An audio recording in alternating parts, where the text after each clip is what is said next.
All right, so good afternoon. My name's Juan, and my presentation is going to be on video games, but more specifically, how violent video games cause aggressive behavior in children and teenagers from age like 8 to 16. It's really no surprise that video games are everywhere at this point. There's whole competitions about them. There's celebrities playing them. Like they're practically everywhere. And alongside with that, the way to get video games has become easier as well. The way it used to be is, me as a little kid, I'd bring my mom into the store. I'd get that game, rated M of course and everything, and then she'd read the list of what it has. Blood and gore, nudity, shooting, violence, all that stuff. Nowadays, everything's digital, where you could basically just not leave the house and still get full access to that game with really limited blockage. You just need a credit card, press a couple buttons, you're fine. You get that full game ready and downloaded. But with what this causes really is it gives these little young children, before I get to that actually, a survey that was done throughout several universities in 2016 stated that 84% of young adults have a console in their house or any sort of gaming platform. And more than half of them said that they allow their little siblings to shoot or to use their console and using their shooting and violent games. And enough of like the analytics and stuff. The most popular games tend to be shooters and action games. And that goes for everybody. Sports games, yeah, of course, but for young children, they like seeing the flashing lights, they like seeing all the colors on the screen. And this directly leads into research done by the Human Communications Resources states that it's called social learning theory, which is when you play a game or when you have a sense of arousement from playing that game, like satisfaction, you're doing a task. The task is to kill somebody, you get rewarded for killing somebody. It tends to give them a sort of thought of, oh, I did a violent act and got rewarded for it. I did a violent act and this is the outcome I get. So when they relate that to real life, it's more of like, what would they do in a situation if that situation were a game? Like I did this in the video game, now I'm facing something in real life, similar to that video game. I'm going to do what I did in the video game to get that result. And this could lead to aggressive behavior in kids. There's a study, again, done by Human Communication Resources that said at least little kids, since they can't really tell kids to beat each other up for tests, they gave them questions of what would they do in certain situations.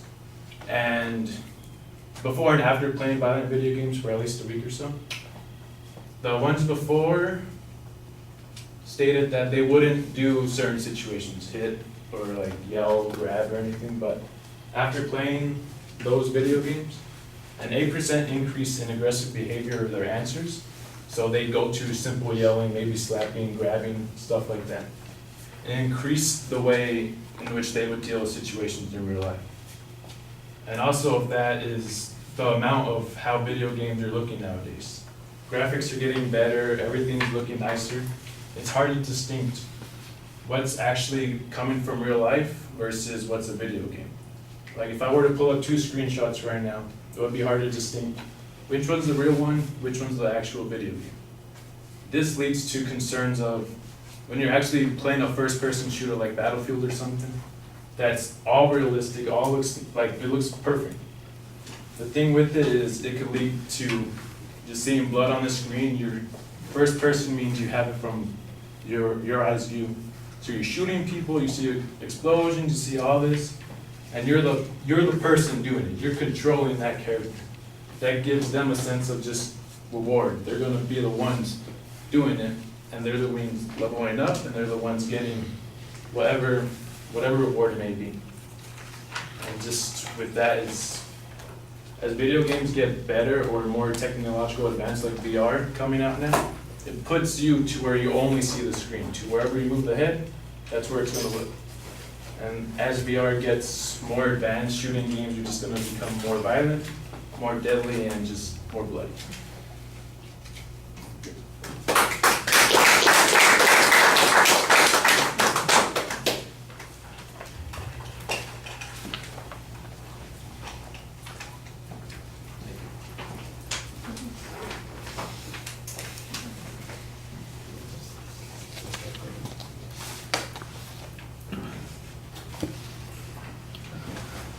Right, I'm going to say it right now. We should ban the word "how" from anybody's structure. You shouldn't be using it in the proposition. You shouldn't be using it in the supporting claims, because it really diminishes the notion that you're making a declarative statement, and we had that several times in this presentation. I know what your subject is. Your argument is that it's basically having an effect on aggression in children, so that should be something that we can focus on. The problem is that the information that you present is kind of random. There's not really a particular pattern that any of it develops. Some of it is review of how video games work. Some of it is like a review of the history of video games and access to that. There's a little bit of information that talks about the availability of video games. I appreciated that. There's also some source citation for some of the learning theory, and there's a survey that talked about how kids, it sounded like they had an 8% increase in the number of their answers where they would react in a aggressive or violent way, which sounds like it might be potentially harmful. But that's the closest that you come to making the conclusion that you have in your proposition. Everything else seems to be descriptive of the event as opposed to making an inference about what impact these games are going to have on people in the long run. I do think you do a nice job speaking to the audience, although you do have a little bit nervous feet. There's nothing wrong with moving around as long as it's purposeful. You seem to be a little anxious, and you might want to be careful about that. Like I said, I do think that you talk to us pretty effectively. That's good. The sources that you present are okay, but like I said, they seem a little incomplete on the argument concerning the impact that the games have on kids. That's the part that you need more information on, and that's the part where the evidence was really ambiguous for the most part. All right, we're going to stop there. That appears